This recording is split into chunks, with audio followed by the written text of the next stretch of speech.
looking at I forgot to hit record. Can I read through the scenario again? I forgot to hit record. yeah, Thank you for the it. reminder. Let me read through the scenario again. My bad. Okay, so the scenario we're going to discuss here is my partner every year comes to the anniversary of his dad's death and his dad's birthday, which is the very next day. Here's what happens. He plans on doing a dinner with me, his wife, and our children, but ends up going to his mom's. His sister comes over, they have a drink, then they have more, then they get high, turns into a binge, lasts through the following weekend. I brought it up to him for my therapist suggestion, and all he does is throw it in my face and say, "You're being selfish. This is about my dad and me. Why are you making it about you?" I've also suggested having his mom come over to dinner or lunch or going to the zoo or anything different at all, but it never works. He will always end up over there binge drinking with his mom and sister. So that's the basic scenario there. Okay, and just to recap, since we just accidentally hit record, or accidentally forgot to not hit whatever.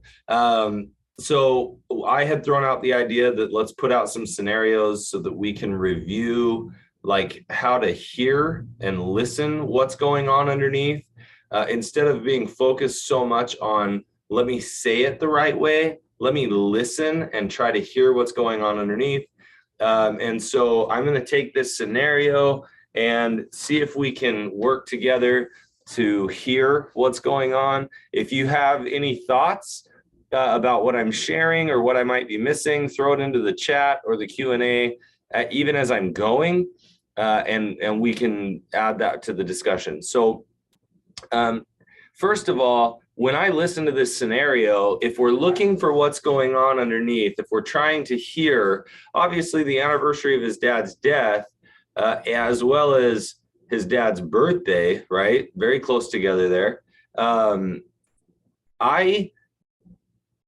What I'm hearing is that you're wanting, so the partner who wrote the scenario, you're wanting to honor his dad's death and his birth and essentially his life.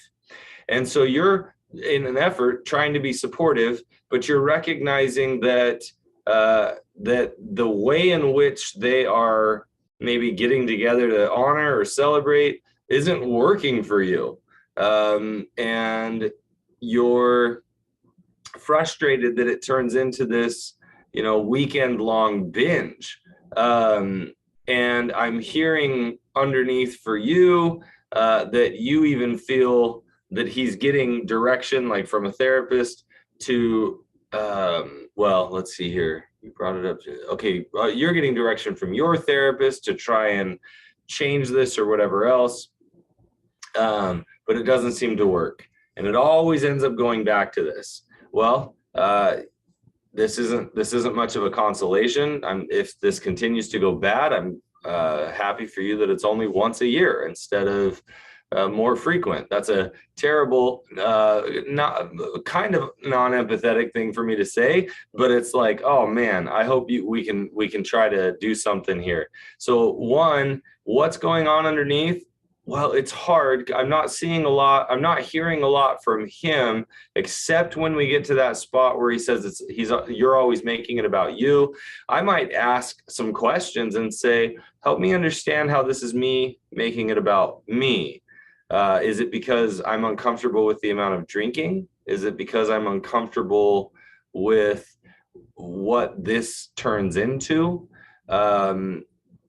I might try to push in that direction a little bit just to say, I would call this out before the next cycle happens. I would talk about it right away.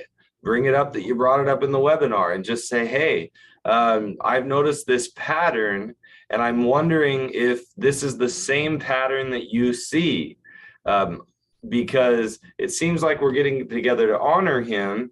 Do you feel that the best way to honor him is a binge fest? And I mean, is that how he was as a man?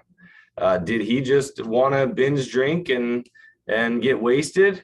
And, if that's the case, you can say, hey, I look at this and go, this is a great opportunity for you to set some boundaries and say, in the sense of, remember how boundaries are about needs, boundaries are about vulnerability. Say, hey, I really want to honor your father. I want to honor his life. I have some ideas of some things that I'd like to do. And I'm going to possibly put it out there and say, here's the things I'm going to do. Love to have you guys join me. Here are my plans. And then go and do your plans, whether it's you or you and, maybe his mom's the only one that joins you, whatever it might be. Let everybody know. It would be really important to me that we honor him in this way. And if you guys are going to binge, well, here's where I'll be part of it. And then I'm out. I'm going to go stay with a friend the rest of the weekend. I'm going to go get a hotel room. I'm going to, go on a hike because he used to love to hike, whatever it might be, go take care of you.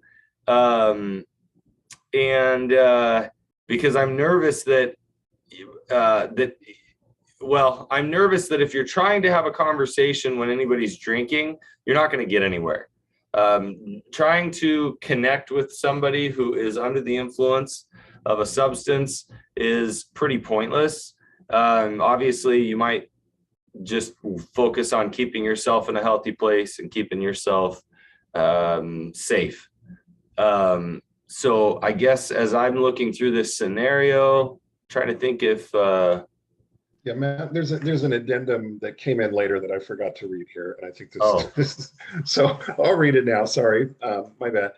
He always says he wants to spend time as a family with me and our kids, but then he ends up going to see his mom because she's alone and doesn't have anyone, and she is sad because her husband's dead. So what is he supposed to do? Just tell her no? That wouldn't be nice. She's all by herself. This is where the enmeshment bit came in. So yeah, then it turns into the all-nighter drunken. Right.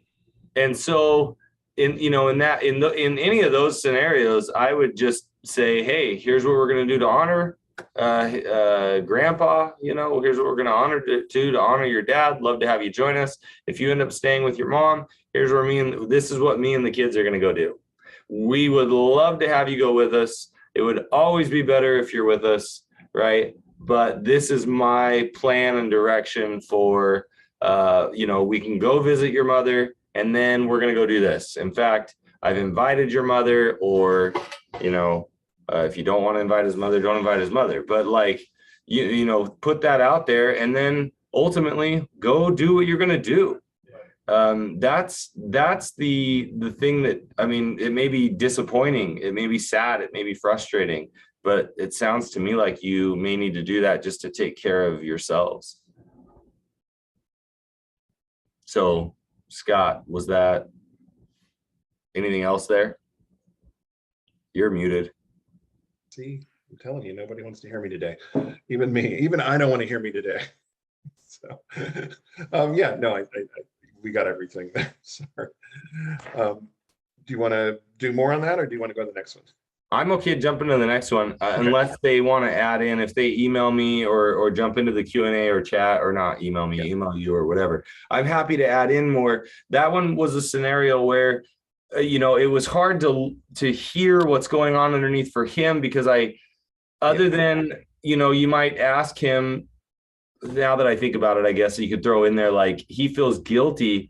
Why is it that you feel guilty for your mother? Like, do you feel like you should be doing more there for her? Or do you just feel bad that you've lost your dad? Like, and not only that, like, if we do tell your mother, we're not telling your mother no, if we tell her we're going to be there for a certain amount of time and that she's welcome to join us doing something else, but it's not going to be sitting there binge drinking, right? So, that there isn't going to be any healing if we're trying to drink away the sadness. It's not going to happen. So, and if he chooses to get into that enmeshment, you may just have to say, hey, that makes me sad, and I'm going to go do something with the kids, and we'd love to have you join us. Yeah. This Sunday is my father's birthday.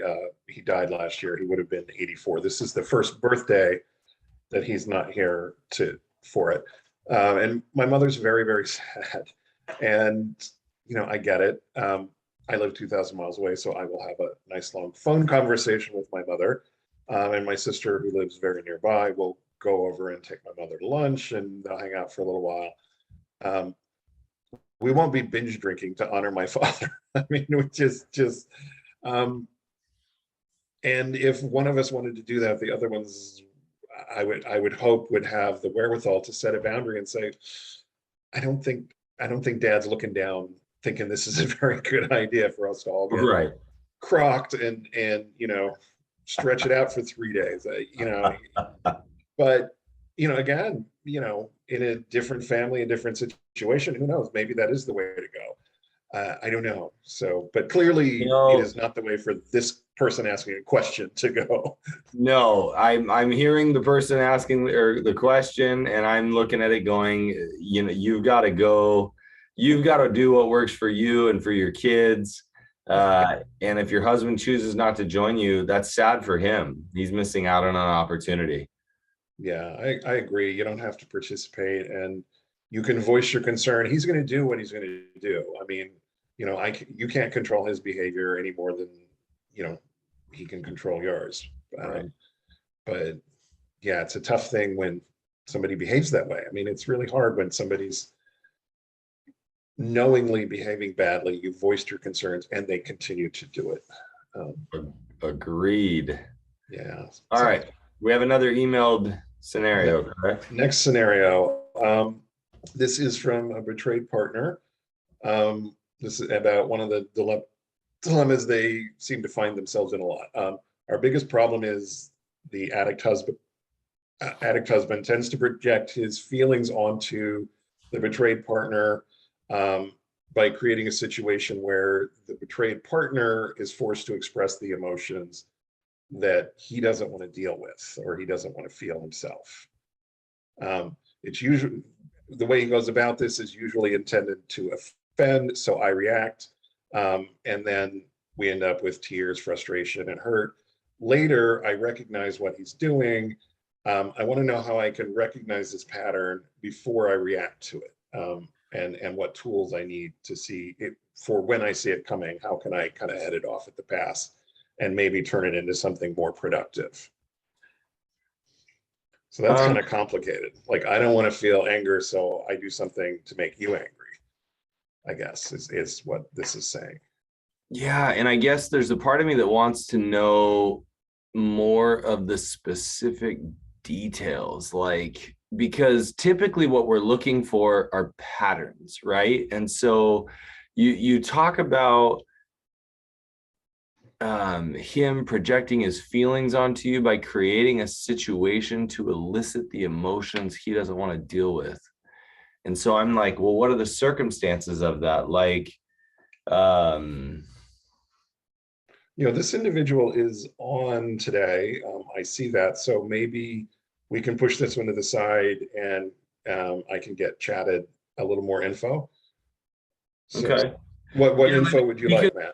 When I'm looking at these scenarios, part of me, I want to know, like, and I'm not sure that I made this clear or easy. It's like, get into some of the details, like help me see what's happening or the words that are being said, because we're trying to figure out how to take the data and like get below it.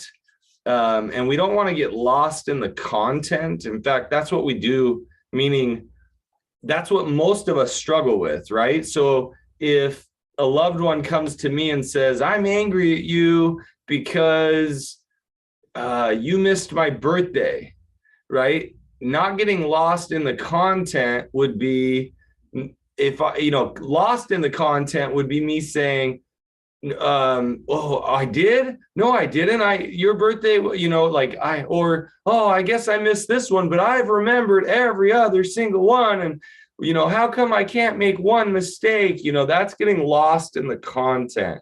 But if somebody comes to me and says, you missed my birthday, my response is to drop into that. Oh my gosh, I'm so sorry. Did you feel like I didn't care about you? That must have hurt, right? Like, let me look at the calendar. Oh my goodness, that was last week. I totally blew it. I am so sorry, right? Like, it's me recognizing their hurt and pain, instead of me trying to make excuses or me trying to justify, oh, well, that day I was so busy. right? Me leaning into their experience is to recognize that they have hurt and pain. I don't need to make excuses. I don't need to tell them how busy I've been. All I'm going to do by telling them how busy I have been is to leave them feeling less cared about, right? Oh, well, I'm so sorry. I've been so busy and I've had all these projects and Scott wants me to do these webinars. And so, right. And so then what I basically say is everything else that I'm busy with is more important than you. And so instead, just leaning into what it is they're bringing up, it takes care of so much. Oh my gosh, I missed your birthday. You're right. I am so sorry. That you mean so much to me. And I've really worked hard to try and remember your birthday. I totally blew it. Right? Man, are you up for going out to dinner tonight? Let's go celebrate. Like, here's what I can do right now. Like, is there something else? I want you to know you're important to me.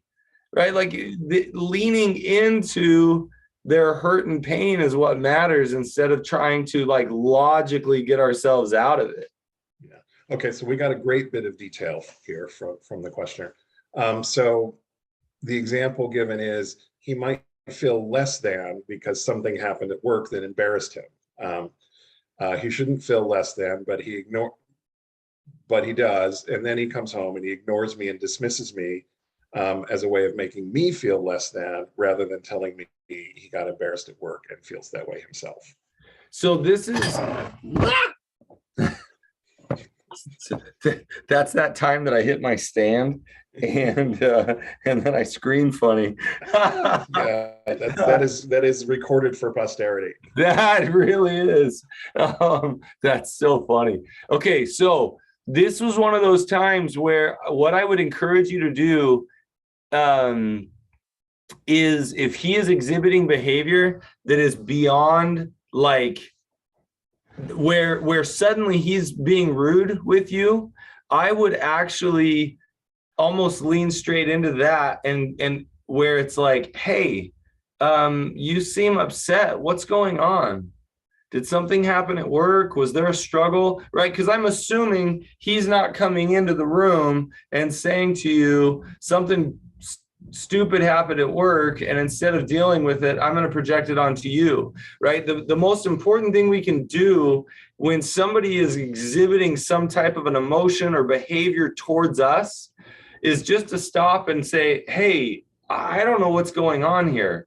I'm a little confused. It feels like you're bothered by something or you're upset. Can you tell me what happened or what's going on?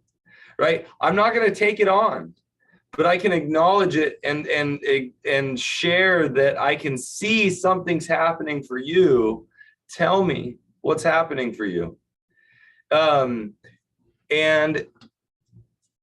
it takes a lot of practice, especially when we, are dealing with people we love and care about. But it's almost recognizing that I feel confusion. And so if you can learn to recognize when you feel confused, when you feel bothered and like unsure, that's a great time to actually reflect to somebody else. Hey, I'm feeling confused. I'm feeling a little unsure. Something's going on and I don't really understand. You seem really short with me, right? Rather than, telling somebody, stop being mean to me, stop being short, you're being rude. In fact, instead saying to them, hey, something feels wrong, something feels off, you seem bothered, and I'm not sure what's going on or what's happening. And they might be like, oh, well, you, didn't wash my clothes like you said you were going to. You didn't, you weren't very nice to me when I walked in the room, right? Whatever weirdness they come up with. And say, okay, so just so I'm understanding, me not being polite to you when you came in the room is leaving you. I'm seeing if I can get some of this glare off my camera. No, that is not happening. You not coming, me not being polite to you is is what's bringing up this frustration for you, right? Like I'm literally just going to reflect back to them what I'm seeing. Okay, so you think, so me not saying hello, I mean, I might even say, okay, can I try again? Right? Like, I didn't realize how important that was to you. Can I try again right now and, you know, offer some politeness and see if that helps you? Right? Like, and so rather than getting into that logical place where we want to argue, really, I'm not allowed to have a bad day too. I'm not allowed to be, you know, grumpy or forget something, right? Then we're getting sucked in to their fantasy land that we have something to do with controlling their emotions, instead of them just saying, hey, you know what, I had a bad day at work and I was frustrated at you, right? So this is learning to hear what's going on underneath, even when they're not telling you anything. And it's learning to hear, I had nothing to do with what's going on right now. They're just a grumpy cuss. And so I am going to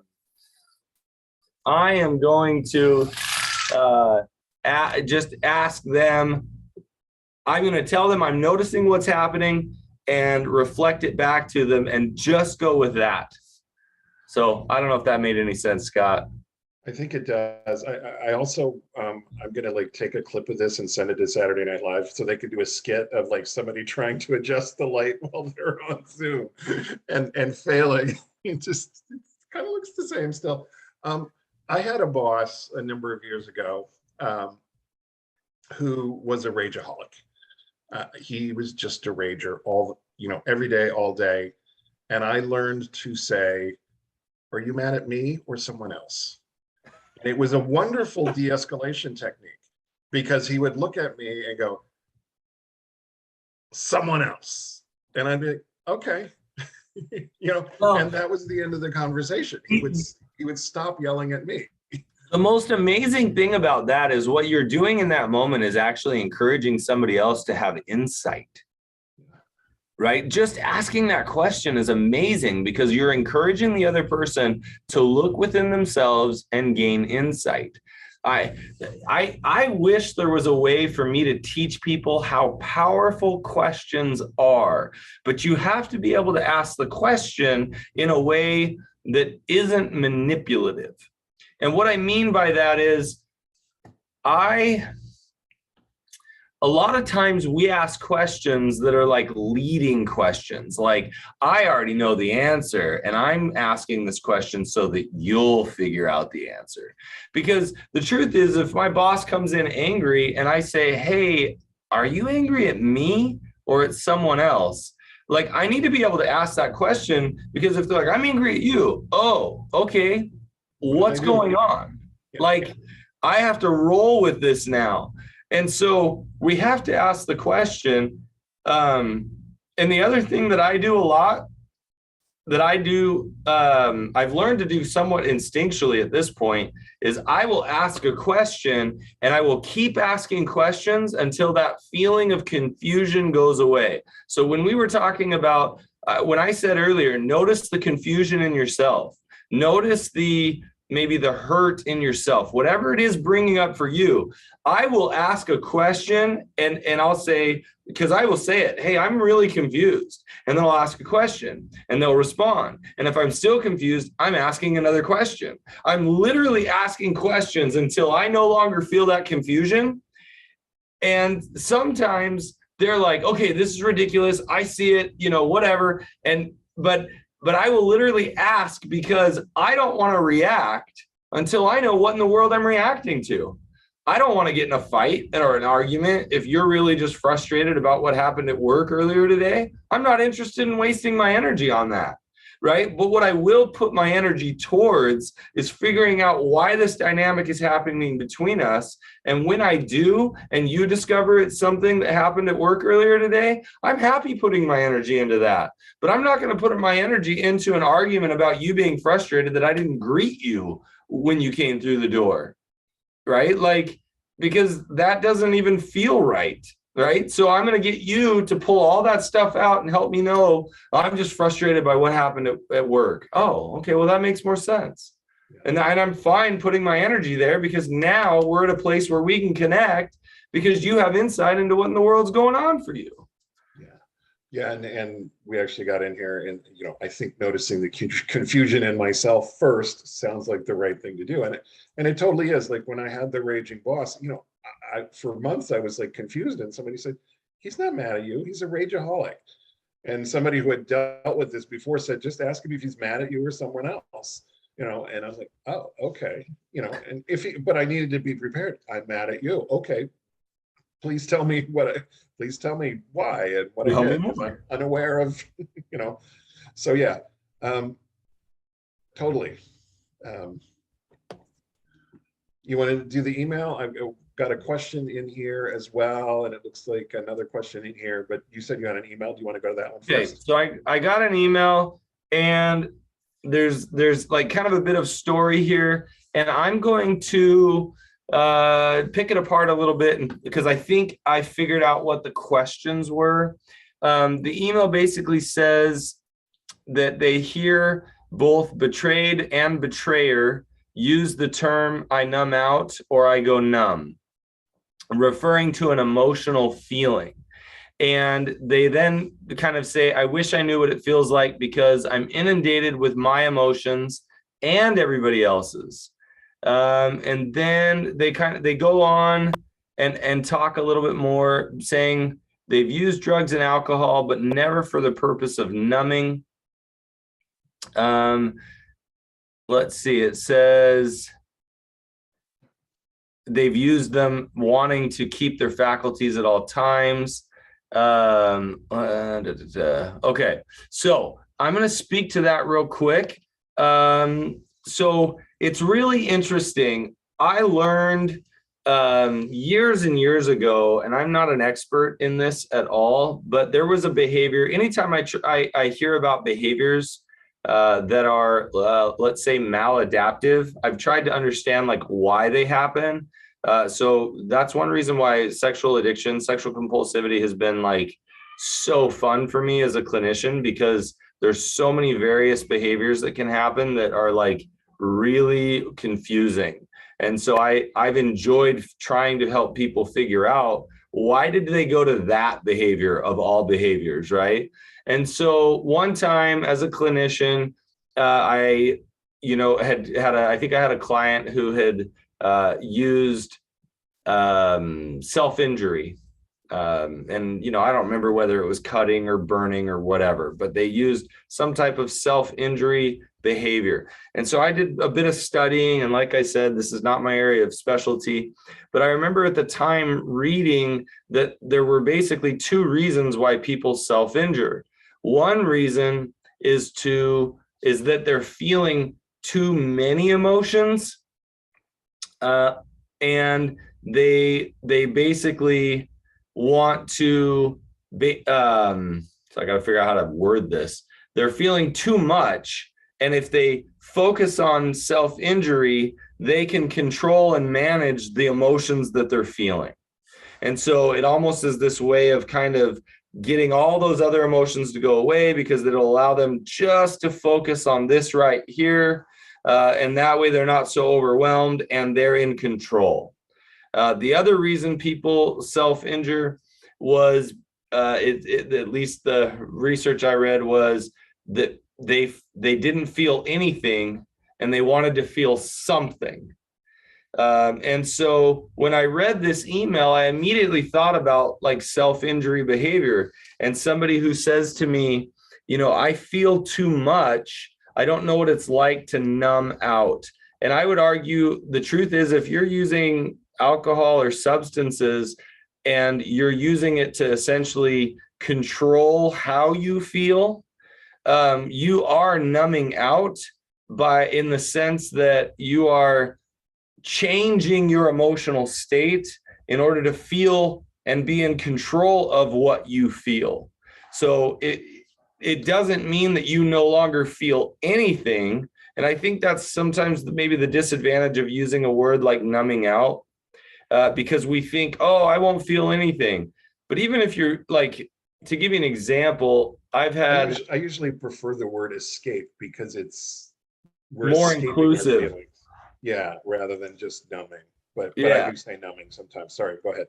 No, and really it's the idea of I'm changing or augmenting the way I feel. And so whether I'm using alcohol or drugs or whatever to change the way I feel, right? Most people who use drugs, they're after a specific type of feeling. Or alcohol, right? We're after a certain type of feeling because that's the feeling we want to feel. People who use meth want to feel happy. People who use marijuana want to feel calm, or relaxed generally, right? People who use a hallucinogen want to experience some other reality. They want to feel outside of their reality. So, right, and drugs can do different things for different people, but the idea behind that is I'm going to be the one in control of changing my reality.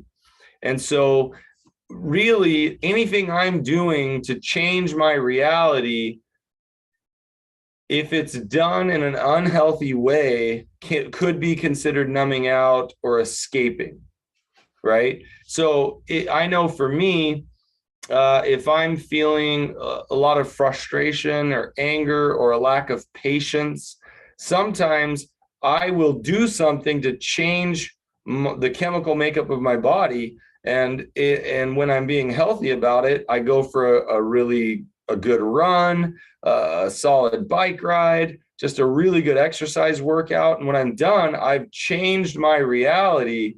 But usually it's because during that exercise, I've processed through it, or I've changed the body chemicals.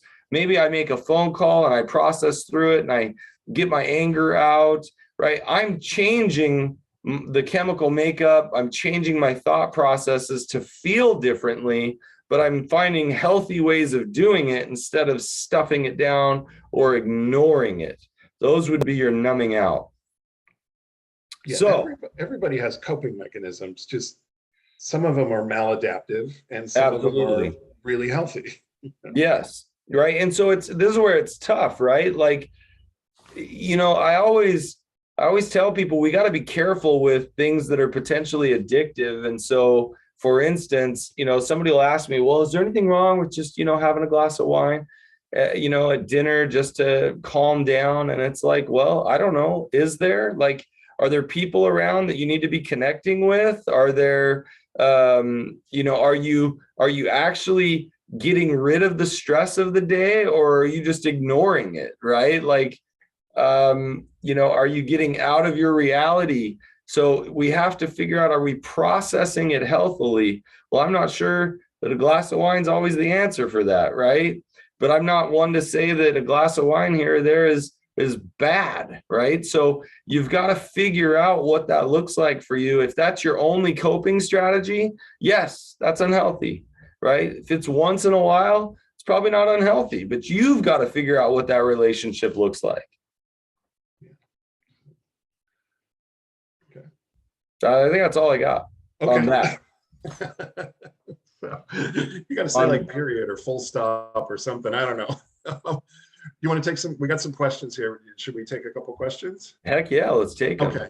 I would like to ask, this is from a betrayed partner again. My sex addict husband continues to blame me for not speaking to him correctly, not treating him well. He says it's my pressure on him that makes him cheat.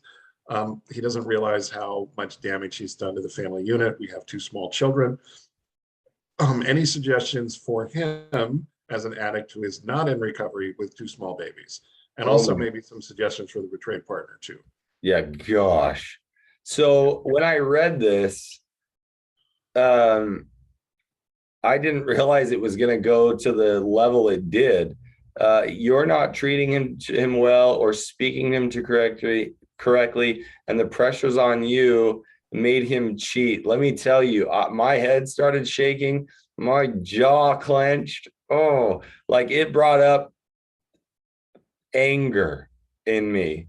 So let me just tell you right now, I grew up in a very abusive home. And I remember after we'd gotten therapy, and I say gotten therapy, after we'd already started into therapy. At what point do you got it? But after we started into therapy, there were times where I remembered like a mantra that my mother used to say over and over to me. So much so that I remember at the time, I wonder at the time if I was like, why are you telling me this? Like, you're preaching to the choir, lady. But the truth is, it stuck with me in a way that I think was very helpful, and I'll explain. But she used to say to me, I don't care if your spouse is the most awful, mean, wicked, miserable, terrible human being, you have no right to cheat on your spouse. You have no right to beat your kids. You have no right to molest your children. Like, my mother was just, I mean, that anger would come up in her in those moments. And it really did send the message to me that there is no English swear word bloody excuse for anybody's lousy behavior. And so let's make that really clear right now. You could be the most awful, miserable person. And for him to tell you that it made him cheat, or sends the message that it made him cheat, hey, buddy, grow a backbone, because you need to figure out how to like be accountable for your behavior. Because, geez, let me tell you, if I had a few minutes, see, and I say that, and I'm like, okay, but I'd probably calm down and have empathy, and at the same time teach the lesson that you need to be accountable for your own actions, you lovable human being. Okay, there. Did you like that, Scott? I did. Yeah, I did. Okay, so when you ask my advice for him, my advice for him is learn what accountability is, right? There's zero excuse whatsoever. Any dumb mistake I make, whether I'm on here, whether I'm out in life, any stupid things I say, I have to be accountable for it, every single one of them. Can I say that, hey, you know what? I listened to a scenario where a man who has gone out into the world and sought to affect other human beings, and be a healthy citizen of society, is making excuses for his poor behavior and saying that it's his wife's fault that he cheats on her. And so, well, it's not my fault. I was angry and it triggered my trauma from my childhood. I could say that. But it would be better if I said, you know what? I said something really stupid. I said something really mean. And I wasn't very empathetic. My wounds were hit. And you know what? I need to work on that. I need to work at being more empathetic. I need to work at being more compassionate. That's ownership, right? That's me being responsible and owning that, you know what? In that moment, it brought up some pain for me. It brought up some sadness for me. It brought up some hurt for what my family had to go through, because there was a man in it that was not accountable for his actions. And so, but that's me taking ownership of my behavior. Never am I blaming or making excuses. I'm never saying, you know, I wouldn't have said something like that if my father hadn't been a terrible human being, right? Like, I wouldn't, you know, that's accountability. So any advice to him? Yeah, learn how to be accountable for your actions. You know, learn how to find healing for the wounds of your past, so that you don't blame your wife or anybody else for your not being able to control your passions. It's about as nice as I could put it. Okay. And let's pause for a second, if you don't mind. Sure. Because this is one of the reasons that Dr. Rob actually came up with Prodependence and tries to move everyone away from codependency language, which is very blaming and shaming toward betrayed partners usually. Yep. And, you know, back in the 70s and 80s, you know, the mantra was, if you were married to her, you'd drink too. And betrayed partners and partners of alcoholics and addicts got blamed for someone else's choices and behavior.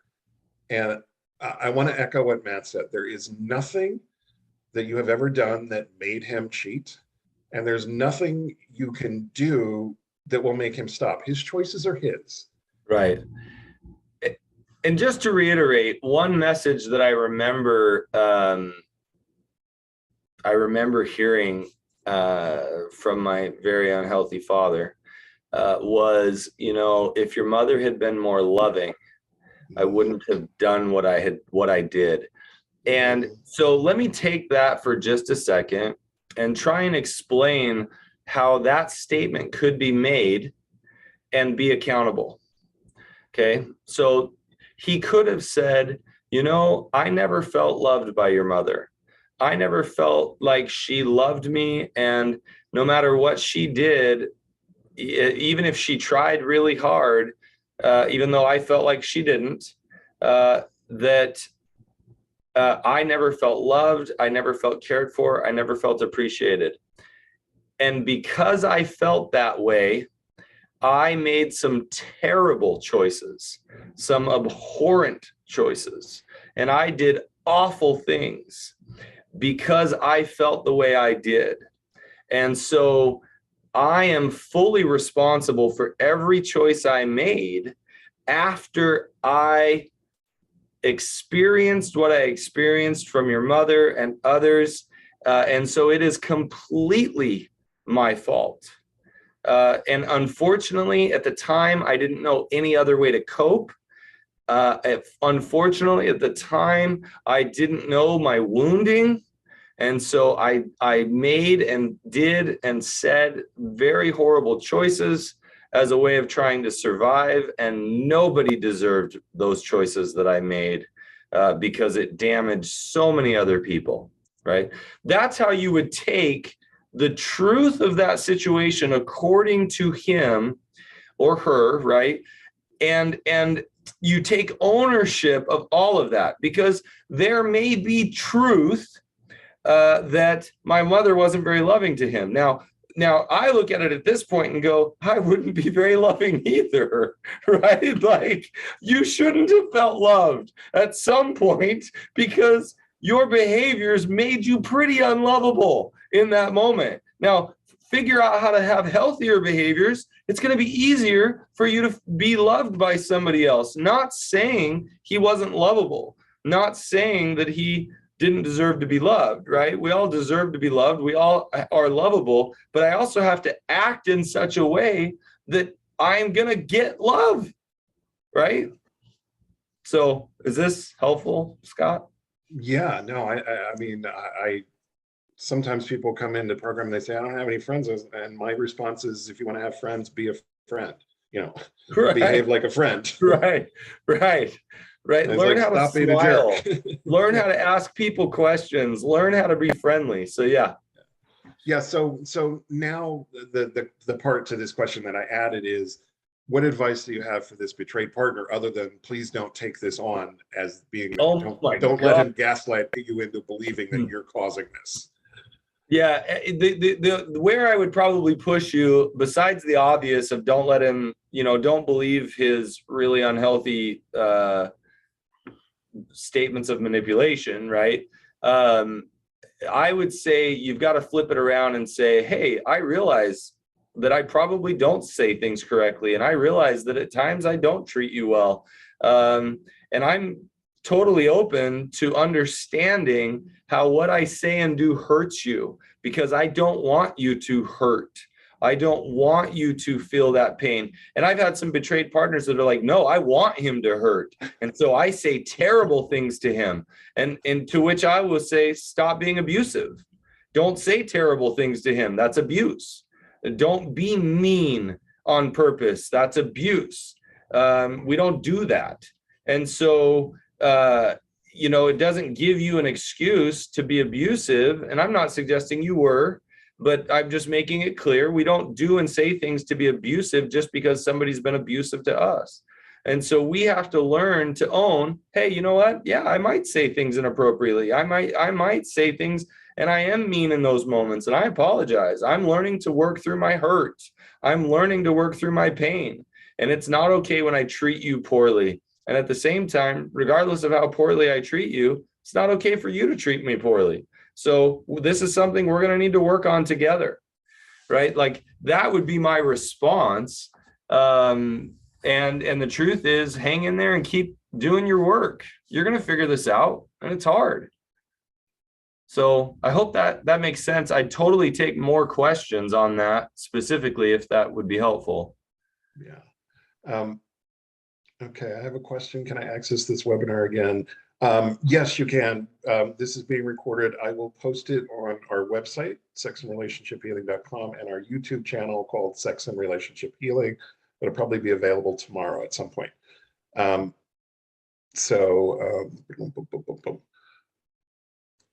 This is like a scenario. I'm gonna save this one for next time. There's a question that follows this.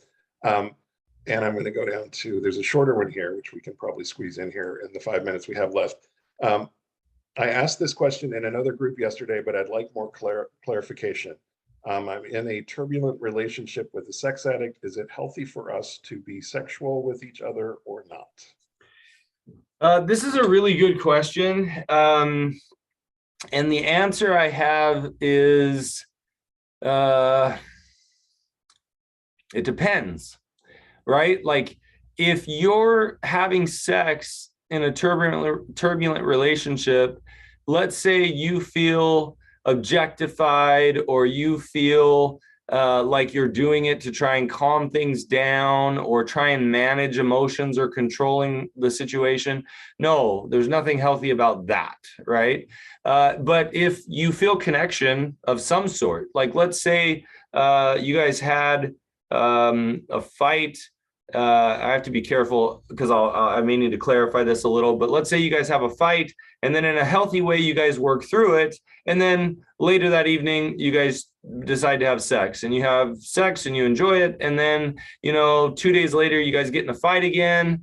And then, and you're like, man, why do I have sex? We fight all the time. And it's really about like, did you have sex together, like as breakup sex, like, let's fight and then let's have sex so that we can repair the situation? Okay, that's not good, right? That's usually not healthy, to try and use sex as the tool to repair the relationship. But if you're feeling connected and you're feeling like sex feels appropriate and that it's only enhancing the relationship and it's not being used as a tool to try and make something better, then that's fine. Have sex and enjoy it, right? The fact that your relationship's turbulent might just be because you guys are doing recovery, and recovery can be turbulent. But there gets to be a point at which I have to ask myself, when I'm in a relationship, does the relationship work for me overall? Well, yeah. I mean, if it works for me, and there are rough moments, but we enjoy having sex together, and it's not used as a tool like breakup sex, or it's not used as a tool of trying to control my emotions or trying to control the other person's emotions, then it's fine, right? Okay, so here's the follow-up, Matt. I feel connection, so does he. He also says that sex is how he knows we are okay, even though he hasn't taken accountability for his hurtful behaviors. So I like the connection, but then this is how he knows that we're okay, even though he's not. Yeah, so that's what Sue Johnson refers to as solace sex. Yeah. And it's just a sign that essentially he probably doesn't know other ways to feel that you guys are okay. So I would have a conversation. I still don't think there's anything wrong with having sex in that situation. He just doesn't understand what secure synchrony sex even looks or feels like. Because secure synchrony sex is fun and playful, and we're synchronized, and whether we have sex or not, we both feel connection. And so sex in that situation can actually be a very good attachment tool to reinforce attachment that's already there in the relationship. And so, yeah, him using sex as solace sex isn't necessarily negative, but I would open the dialogue to say, hey, can we talk about other ways in which you feel like we're okay? Is sex the only way that you feel like we're okay? Because that's kind of a bummer. Like, yeah, that's kind of sad. That's kind of sad that if the only thing that helps you feel like we're secure and that we're okay is sex, man, I what else helps me feel okay? when we go on a date and we just talk and we have good conversation, I always feel really secure with you. When we're walking down the street and enjoying the evening and just having a good conversation, those are moments where I feel really secure as well. Sex works for me too, but there's other moments where I feel secure. And so that's kind of probably some of the conversation I would be having there is what are some of the other ways that we can explore you feeling secure other than just having sex? Yeah. And the only thing I'll add is sex is great, but it's not relationship glue. The emotional intimacy is relationship glue. Honesty and trust and vulnerability, that's relationship glue. Sex is sort of icing on the glue, to mix my metaphors, but you get the idea. Usually, maybe. And Matt may disagree. No, I don't disagree at all. Sex is terrible relationship glue. If I were to, to try and find a quick analogy, I don't actually really enjoy cake, but I tell people all the time, if you think about cake, right? Usually a good cake, you don't need it to look amazing on the outside, right? Like a good cake can look terrible and you enjoy it, right?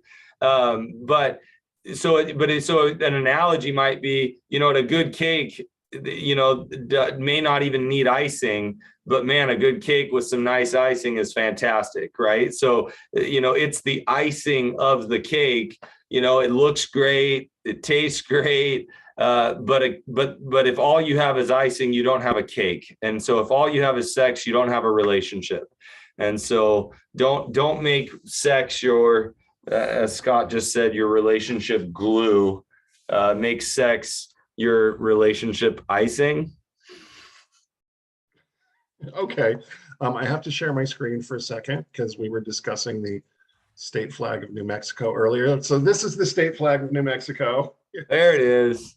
So we won't all be laying awake at night wondering what it looks like. So I'm going to save the questions that came in that we didn't get to, and please email, send them to me, your scenarios, and give detail. I think we have a better idea all now what we need for scenarios that we can discuss, and we'll try this again a couple times, and then we'll make a decision on anything. So Scott@seekingintegrity.com. Scott@seekingintegrity.com. Very easy to find me. Email scenarios and put in as much detail as you can so that it gives Matt a lot to work with. Anything you want to add? Nope, that's all I got. Okay. Yeah, the detail can sometimes be helpful. Like what I want to hear, if you end up doing more scenarios, what I want to hear is like, I'm hearing him say this, and this doesn't make sense to me. What could he be saying? I'm hearing her say this. It sounds like I'm being blamed. What could they be saying, right? Like, I want to hear of where you guys are getting stuck in these cycles that keep happening, and so that we can try and explore what's going on underneath. Maybe as a group, we can lean in and see if we can discover what's happening underneath. And so, obviously, we don't want a novel, but just enough information that helps us understand, like, where are you guys getting stuck with the information, that sort of thing. Yeah. So somebody just said, send us your scenario that you just chatted to me. Scott@seekingintegrity.com. Send me the whole thing, and we'll do it in a couple of weeks. Thank you, everybody. Have a great weekend. Matt, thank you as always for your time and expertise. You have a great weekend as well, and for your fabulous socks and your great hair that I'm very jealous of, and several other things that I probably like about you but can't think of right now. Scott, you're the best. You're the best. All right, Ed McMahon, I'll see you next time. Have a good one. See ya.